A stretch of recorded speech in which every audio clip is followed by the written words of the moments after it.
Good evening, Mount Vernon. This is Mayor Sean Patterson Howard. I came to you earlier today just to discuss directly with the community some of the challenges that we were having around getting our fuel bills paid by Comptroller Reynolds.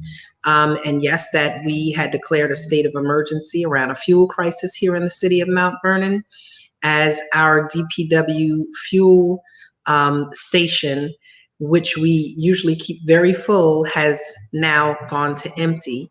And we were without gas for our police cars and our other emergency service vehicles, and that we were running dangerously low on fuel, even for our sanitation trucks, our ambulances, as well as our fire trucks. So as I stated this morning, we had a appointment scheduled. We had a court hearing scheduled today in Westchester County Court with the Honorable Judge Minahan. We did attend that hearing today at 3:30, and I gave testimony as to our challenges with the comptroller and not being able to have our bills paid. And so based on our virtual appearance before Judge Minahan, the judge will be ordering the comptroller to pay outstanding fuel bills for Sprague and United Metro in the amounts of $71,949.71. We just received an updated total with, I guess, our last invoice. And so now that an amount is at $72,987.13.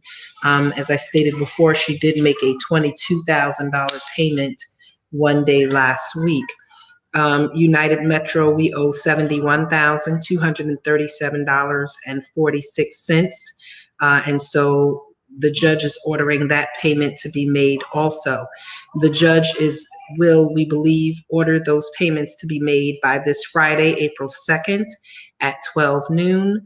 One of the challenges that we have, even with paying these bills in full, is that the company said they wanted guarantee of future payment. And so we don't want to put hundreds of thousands of dollars out and still not be able to get fuel. And so as the mayor, because we can't guarantee what the comptroller will do at this time, as the mayor, I have guaranteed that we will make $30,000 available, even if it is from resources external to the city of Mount Vernon, to ensure that we have some type of deposit or credit on file that makes the fuel companies comfortable in delivering to us. We cannot handle the public safety and the public health of the citizens of Mount Vernon as a political game.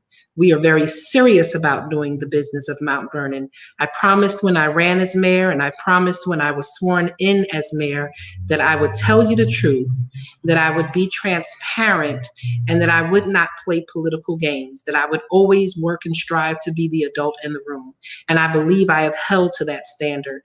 There are people who say they just didn't understand. We have been saying since last February that we were having challenges with the comptroller. Unfortunately, because politics has been very volatile in Mount Vernon, people just assumed it was finger pointing. And I was actually sad, and I had to correct even some news outlets who just reported the challenges and the discourse with the comptroller as bickering between women. And I had to let these news media understand that that was disrespectful. That was disrespectful to just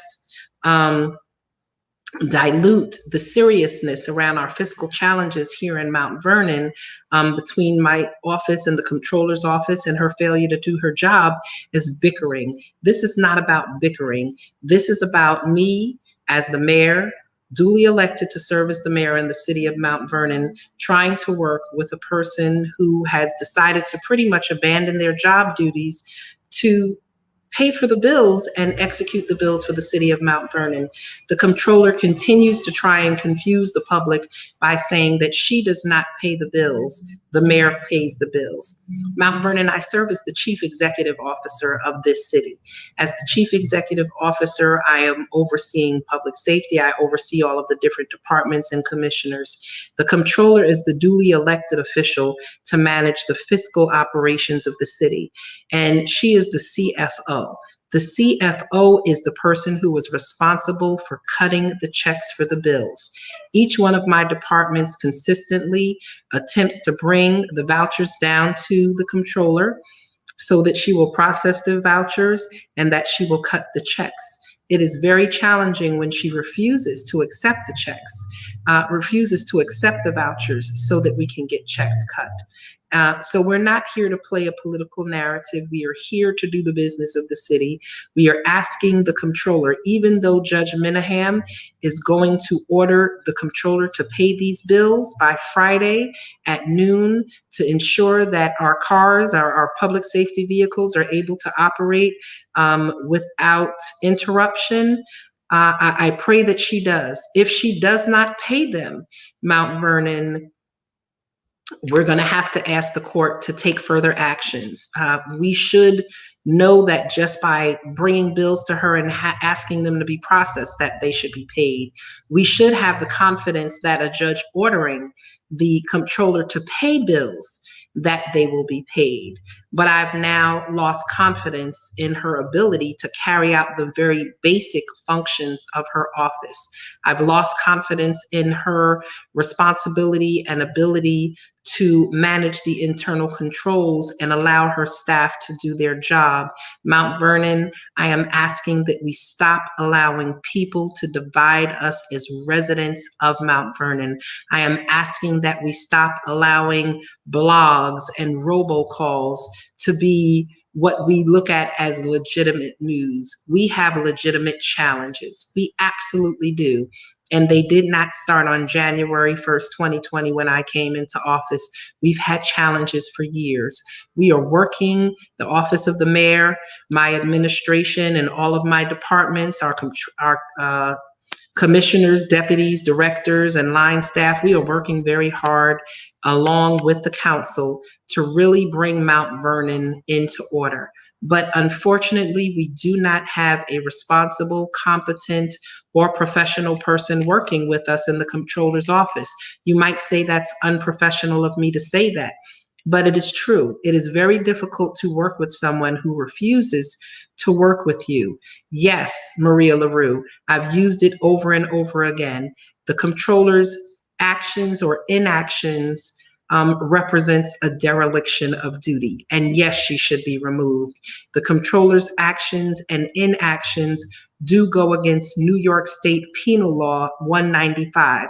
I encourage you, as the residents of Mount Vernon, to look up New York Penal Law 195, and it talks about the responsibility of an elected official.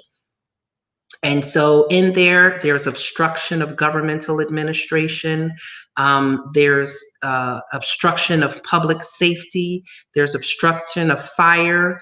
There are so many things within the New York Penal Law 195 that the comptroller refuses to live up to as an elected official. People have asked over and over again that my office or the council pull her out of office. We don't have the ability to do that by the charter. There is no recall provisions right now in the state of New York to be able to recall an elected official. That power sits solely and only at the discretion of the governor, and I am not the governor. I want to thank our Senator Jamal Bailey. I want to thank our Assemblyman Gary Pretlow and our Senator Alessandra Biaggi. They understand the challenge that we have, and they're ready and willing and able to fight for us in the legislative body to bring forward some relief for the city of Mount Vernon. I want to thank our county executive, George Latimer, and our deputy county executive, Ken Jenkins, and our county board of legislators with our president, Ben Boykin. They've been excellent partners in making sure that we receive emergency sewer equipment. They're working with us to get some of our vehicles fueled with gas in the midst of this crisis. They're working with us to even possibly replace some of our aging police cars that are falling apart because the comptroller has not allowed us to use federal funds, which are not at the taxpayer's expense, to purchase cars that we really, really need.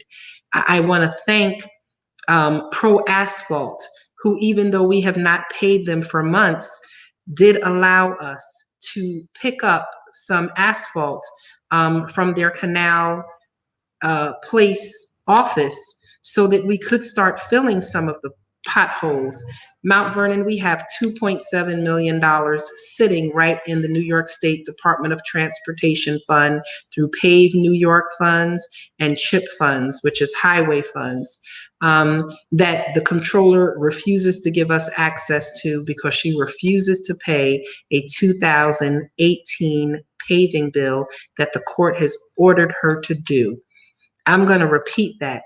Mount Vernon, currently, the city of Mount Vernon has $2.7 million sitting in the New York State Department of Transportation that has been allocated over the past 3 years in 2018, 19, and 20 for use. We receive about $900,000 a year from the states to help us with repaving our streets. So think about it, $900,000 a year for the last 3 years. Now, the monies in 2016 and 17 were expended. What happened in 2018? I can tell you what happened in 2018. Deborah Reynolds became comptroller. And because of her lack of competence, because of her refusal to listen to her staff downstairs who understood how the systems work and how monies come down from the state and how bills are paid and how the internal controls of a city should operate, she has refused to work with our commissioner of DPW to pay old paving bills. We have to pay that $380,000 bill in order to get this money to flow from the state. We pave, we pay a bill, we send that bill to New York State to be reimbursed. We pave, we pay a bill, we send that bill to New York State to draw down more monies to be reimbursed. She refuses to pay the bill. And because she refuses to pay a $380,000 paving bill from 2018, we have not been able to draw down monies from the New York State Department of Transportation since then. We are anticipating in April that we will receive another $900,000 from New York State. That will give us now $3.6 million to pave the streets. But if Comptroller Reynolds does not pay, and the court has ordered a judgment for her to pay, the company had to sue us in order to be paid. We passed it through the Board of Estimate and the City Council. We ordered her to pay it. She didn't pay it. First, the company said they just wanted the money. They didn't even want the interest. And our attorney settled that with them. We ordered her to pay it. She didn't pay it. The company came back and got a judgment, which I believe added about $40,000 to the bill, $40,000 to $45,000 to the bill in interest and penalties. And she still has not paid that. I don't know what to say. We do not have the control to snatch her out of the office. Again, I'll say to you and I'll submit to you, reach out to the New York State Governor's office, reach out to our other elected officials, through the City Council, through our senators and our state assembly people, so that we can work together. We need the residents of Mount Vernon to lift your voices. She's not paying for bills for food for seniors. She's not paying for phone bills. I had to personally pay the bill to get the phones turned back on at the Armory. She's not paying bills for printing. We can't print information for building permits and for DPW schedules and any information in the city. Our mailroom is shut down and we can't print. Mount Vernon, we really need your help. We really need you to lift your voices and stop allowing people to manipulate our community and to politically divide us. I call Mount Vernon the jewel of Westchester because I know our potential. Yes, we have been coal that has been pressed down and has been strengthened under the pressure. Mount Vernon, we are resilient. We know our potential. We know who we are. And more importantly, unfortunately, people outside of our community know the potential of our community. And they are waiting for us to continue to fight against each other and continue to tear each other down and abandon our community and lose hope and trust and faith in our community so that they can come in and take over some of the best real estate in this region. Mount Vernon, if we don't learn how to stand together, and stand up and stand with each other and work together. When this community turns, we will not be the beneficiaries of the good work that's going to be done in Mount Vernon. Let's work together. Let's stay focused. Let's get the comptroller to cut the checks and to pay the bills. Thank you so much, Mount Vernon. I so appreciate your support, and I look forward to you working with us. Are there any questions? Malcolm, do we have questions? I can't see any questions at the bottom of the screen. What happens if she does not comply? Ms. Piriello, if she doesn't comply, we will continue to go back to court to hold her in contempt. It is very difficult to get a contempt order. Right now, we can continue to go to the courts, but what we really need is for the governor's office to step forward and to deal with a recalcitrant elected official who thumbs her nose at the law. Is the comptroller's office fully staffed to get everything in order as requested? The comptroller has a chief accountant. She has two chief accountants. She has chosen not to hire her first deputy comptroller. That person is required to have a CPA. We had an incredible person in that position, but when she came into office, she got rid of that individual, and now they are doing incredible work as one of the top budgeting officials for the county of Westchester. We had another person in the office who was duly qualified, who she also got rid of, that works for the Westchester County Finance Office. We also have senior accountants in the office. She has a second deputy comptroller. I'm not sure what qualifications she has to hold that position, if any. I believe she was a cashier before, but the comptroller has the ability to hire people in her office who are qualified. The budget for the comptroller's office is over $1.1 million to hire two chief accountants, two senior accountants, senior clerks, accounts payables and receivables people, and cashiers. The comptroller herself or himself in the future, depending on what it turns out to be, is not required to be a CPA. What you need in a comptroller is someone who is an executive, someone who is a leader, someone who is forward thinking, someone who understands how to manage and lead staff and allow that staff to do their job. And this is what this comptroller fails to do. She must put her hands on every piece of paper and approve everything. Thus, we have no bills moving in the city of Mount Vernon. At what point does the comptroller's action and behavior become criminal behavior? Has Letitia James been notified? Is the governor doing anything? We've written letters to our Attorney General, Letitia James. I am confident that as she gets some of the reports, hopefully that will come out of the comptroller's office. There might be something for her to move on. I can't say with certitude right now that the comptroller is doing anything illegal, but what I can tell you is that the comptroller is incompetent. She does not have the credentials, the job experience, or the professional or mathematical or executive aptitude to lead that office.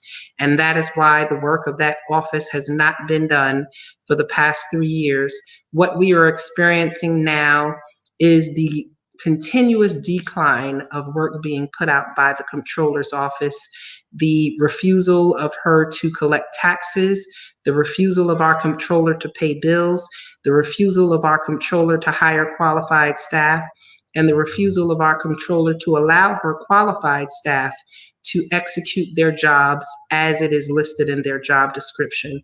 When will this audit be over? Atashia, I wish I knew.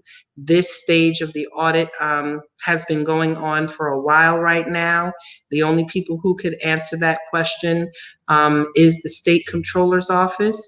I can say that I know they are in here. They have spent many hours receiving documents from the city. They've spent many hours meeting with and speaking with all of the different commissioners and deputy commissioners and staff. They have spent several weeks and months coming on site to do testing and looking at paperwork. And the final report will come out of their office. But I can say they've been diligent. Sometimes when an audit happens, you find one thing that opens a door and you have to pursue that information. So, I wish it would be over sooner than later, but I don't have control over that. When is her term over? She has chosen not to run for reelection, thank God, and maybe she knows a little secret that we don't know. And that's why she chose not to run again. So if she is not removed it from office, we will have to suffer her until December 31st. But we are looking for opportunities and options to have a unceremonious exit from her office quicker than that. Someone said, Teresa Allen said, we should protest at her house. This is unacceptable. Teresa, I can't tell the citizens of Mount Vernon what to do, but I think at this time, you have a person who has lost all regard for the welfare of the citizens of Mount Vernon, but they seem to sleep comfortably every night, and I don't understand it. I don't sleep comfortably each night. I don't sleep comfortably not knowing, and as I drive home and as I drive around the city of Mount Vernon and I see garbage on the street, I don't sleep well. I don't sleep well when I know that we don't have sufficient staff out there to do the work, to remove some of the garbage, to pick up some of the debris. I don't sleep well when I know that our street sweepers are not out on the streets doing sweeping because they are broken and they are down for repair, and we don't have the money to go out and get the parts to repair them, to put machines that we're paying leases on into service to do the work of the city. And I'm terribly frustrated on today. Literally, as we were doing the virtual court appearance, I received information from our Commissioner Damani Bush that our Komatsu front wheel loader, which we use, which is one of the workhorses down at the DPW yard, it's a piece of machinery, it's a piece of equipment, a truck, that the finance company came and repossessed that piece of equipment today. So we were 3 months behind on the Komatsu lease. Ms. Master Giorgio, who has been sending the bills to the comptroller for months and sending emails requesting an appointment. And even at the top of one of those emails, it says, Comptroller Reynolds, Komatsu says that we have to pay for the front wheel loader. And if they don't pay for it immediately and by this date certain, they are coming to repossess it. The comptroller saw no sense of urgency in addressing that issue. And here we are now. We have had a piece of city equipment that the taxpayers have been paying for over the past few years repossessed. This is not the first time under this comptroller that equipment has been repossessed. Clamshell trucks and other equipment that the sewer department uses to bring us in compliance and to take care of our sewers. Other pieces of equipment have been repossessed under Deborah Reynolds. And if we don't do something soon, it will not be the last. It said, what is the city council doing about this? I, in conjunction with the city council, we have filed Article 78s, which are legal motions in the Westchester County Court. Back in October, we filed motions. The city council, after the first policy and oversight audit, that audit said that the city council needed to enact more laws and regulations around the comptroller giving access to bank accounts, giving access to financial information, giving financial reports, transferring money, paying bills. There were about 7 or 8 ordinances that the city council drafted up as the legislative body, as is their duty. Those were passed. She did not accept them. She did not follow them. The Urban Renewal Agency at the same time took the comptroller into court back in October. We got the decision March 11th. We received a decision from the Honorable Judge Susan Cacase, and the comptroller at this point still has not complied. We are filing contempt charges because this is the problem. She has chosen not to pay the bills. A federal judge has ordered that she pay DPW overtime and back overtime, that she paid the bills that are connected with the Environmental Protection Agency and the Department of Environmental Conservation, one being a federal agency, one being a state agency. They have been ordered, that's Federal Judge Kathy Seibel, ordered that she paid those bills associated with that consent decree against the city of Mount Vernon. Like I said, a federal and state lawsuit. She has failed to do so. So we will bring contempt motions back to the federal judge. All we can do, and it's unfortunate that we are spending the hard-earned taxpayers' money to go to court to compel this comptroller to just do her job. She is not even paying the city attorneys and the attorneys that we're utilizing to get this work done, but yet her personal attorney, she pays for. This is an attorney who has not gone, their contract has not been approved through the Board of Estimate and Contracts, and so she is using city money to pay her private attorney to constantly fight against the city, and all we're trying to do is get her to do her job. Moving forward, once the present controller is no longer in this position, what do the incoming controllers need to do to begin the necessary healing of the department? Well, hopefully when that new controller gets in the office, they'll be able to do a full evaluation of the city's fiscal situation, what money we have in our bank accounts, what monies, if any, do we have in our reserves, what monies are still outstanding. We know that as of tomorrow, our Civil Service Employees Association union will lose their dental and their vision benefits because the comptroller has not paid. We do know that as of right now, the Urban Renewal Agency retirees who've worked for many years and are now retired, that they have lost their medical insurance because the comptroller has not paid those bills. We do know that in January, the city was at least $7.2 million behind in our medical insurance premiums for our entire workforce. And as we continuously get reports, as our employees are going to the doctors, they're saying they have to pay some expenses up front. And so we just don't know, any day now we can lose all of our medical insurance. We don't have ink to print paperwork. The comptroller is just not doing her job. I know it is very difficult for people to understand how she could still sit in her office and how no one who has the power to remove her from the office could continue to allow this blatant disregard for her public service and the public safety and health of Mount Vernon to continue. But this is where we sit. It makes citizens think that our administration, our council, all of our commissioners are lying, but I don't think that hundreds of people are lying and 3 mayors have lied on the same person. The only thing that we have in common over since 2018, 19, and 20, even though there's been 3 different mayors and multiple rotations of the council, is Deborah Reynolds. She is not the person who is trying to hold fast on corruption in Mount Vernon. She is the very face of corruption. She is the very face of incompetence. She is the very face of obstruction of governmental administration, and she is the very face of dereliction of duties.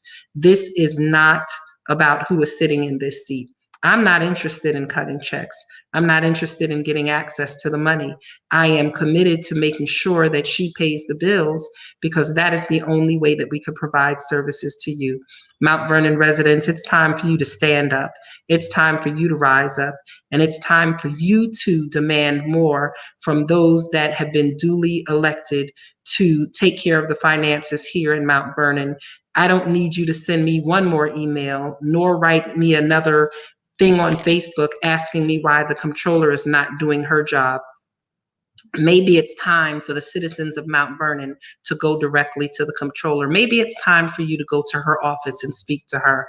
I know when I went today with Ms. Master Giorgio just to submit bills that the federal judge told us we should no longer wait for an appointment for, but we need to go directly and submit the bills to her without an appointment. She called the police After I left Miss Master Giorgio, who sat there and was going to wait for an hour because the controller said, I can't see you for an hour. So she waited. And when she waited, she decided to call the police on an employee who was sitting there quietly and respectfully.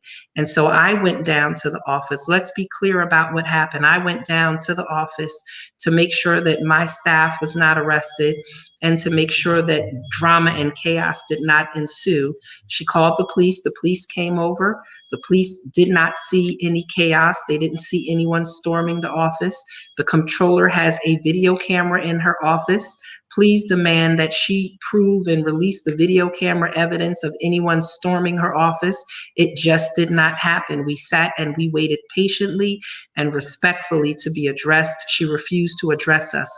But what she did do, instead of taking care of the fuel bills, instead of taking care of any of the bills that DPW was trying to submit, she called News 12 and she called for reporters to come over and write a story or run a story on the staff and the mayor storming her office, which was absolutely not true.